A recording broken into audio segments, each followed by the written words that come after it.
السلام علیکم ناظرین، آج ہم آپ کو ایک ایسے جنگجو کی کہانی سنانے جا رہے ہیں جسے تاریخ میں شیر میسور کے نام سے جانا جاتا ہے۔ وہ ایک ایسا سپہ سالار تھا جس نے نہ صرف اپنی قوم کو آزادی دلانے کے لیے جنگیں لڑیں بلکہ انگریزوں کو بھی دن میں تارے دکھا دیے۔ وہ نہ کبھی جھکا، نہ کبھی بکا اور نہ ہی کبھی اپنے دشمنوں سے ڈرا۔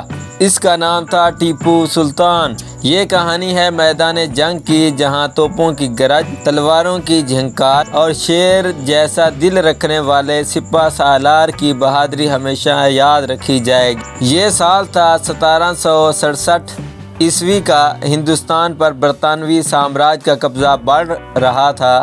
انگریزوں نے میسور پر اپنی نظریں گاڑ رکھی تھیں، مگر ایک شخصیت ان کے راستے کی سب سے بڑی دیوار بن چکی تھی: حیدر علی اور ان کے ساتھ ان کا 15 سالہ بیٹا ٹیپو سلطان۔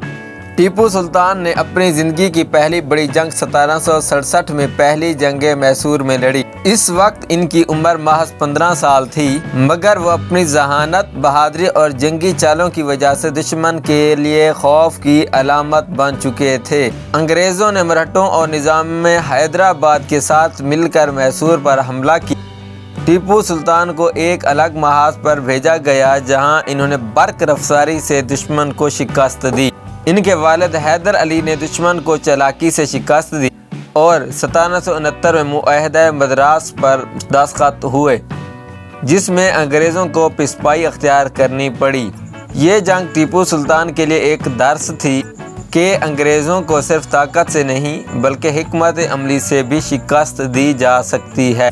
1780 عیسوی میں انگریزوں نے دوبارہ میسور پر حملہ کر دیا، مگر اس بار انہیں اندازہ نہیں تھا کہ میدان میں اب حیدر علی کا بیٹا، ایک ناقابل شکست جرنیل ٹیپو سلطان کھڑا ہوگا۔ ٹیپو سلطان نے کولکتہ اور کرناٹک میں انگریزوں پر حملہ کیا اور زبردست فتح حاصل کی۔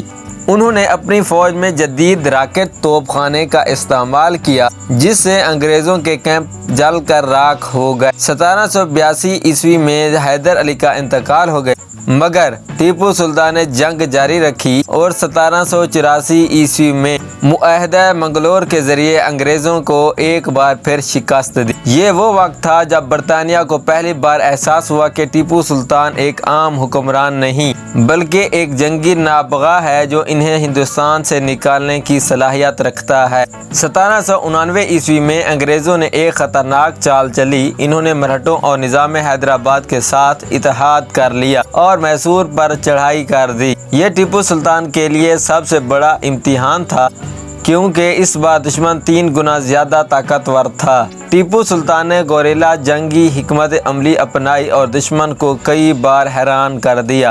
انہوں نے اپنے راکٹ توپ خانے کو استعمال کرتے ہوئے انگریزوں کے خیمے جلا دیے، مگر بدقسمتی سے 1792 عیسوی میں معاہدہ سرنگا پٹنم پر مجبور کیا گیا، جس کے تحت ٹیپو سلطان کو اپنی سلطنت کا نصف حصہ دینا پڑا۔ یہ ان کے لیے ایک بڑا دھچکا تھا، مگر وہ پیچھے ہٹنے والوں میں سے نہیں تھے۔ 1798 عیسوی میں جب لارڈ ویلزلی نے برطانوی فوج کی کمان سنبھالی تو اس کا پہلا ہدف تھا ٹیپو سلطان کو ختم کرنا۔ 4 مئی 1799 عیسوی کو سرنگا پٹنم کا قلعہ انگریزوں نے گھیر لی۔ ٹیپو سلطان کو دھوکہ دیا گیا، وہ آخری لمحے تک لڑتے رہے۔ ٹیپو سلطان نے آخری وقت تک ہتھیار ڈالنے سے انکار کر دیا۔ انگریزوں نے زبردستی قلعے میں گھسنے کی کوشش کی، مگر ٹیپو سلطان نے ہر محاذ پر مزاحمت کی۔ جب ان کے کچھ قریبی ساتھیوں نے کہا کہ وہ اپنی جان بچائیں تو انہوں نے جواب دیا، شیر کی ایک دن کی زندگی گدڑ کی 100 سالہ زندگی سے بہتر ہے۔ آخر کار دشمن نے دھوکہ دیا اور ایک انگریز سپاہی نے نزدیک سے گولی مار کر انہیں شہید کر دیا۔ ٹیپو سلطان کی شہادت کے ساتھ ہی ہندوستان میں حریت مزاحمت کی ایک سنہری داستان ختم ہوئی، مگر ان کی بہادری کی مثال ہمیشہ کے لیے قائم ہو گئی۔ ٹیپو سلطان کی جنگیں صرف میدان جنگ کی کہانیاں نہیں ہیں بلکہ یہ آزادی، غیرت اور قربانی کی داستان ہے۔ انہوں نے اپنی جان دی مگر دشمن کے سامنے جھکنا قبول نہیں کیا۔ وہ ایک حکمران ہی نہیں بلکہ ایک جنگجو، ایک سائنسدان اور ایک سچا محب وطن تھے۔ یہی وجہ ہے کہ آج بھی ٹیپو سلطان کی داستان ہر اس شخص کے دل میں زندہ ہے جو ظلم کے خلاف لڑنا چاہتا ہے۔ یہ ہے اردو سٹوریز، جہاں آپ کو ملیں گی حقیقت سے قریب ترین کہانیاں، ناقابل یقین تاریخی حقائق اور زبردست تجزیے۔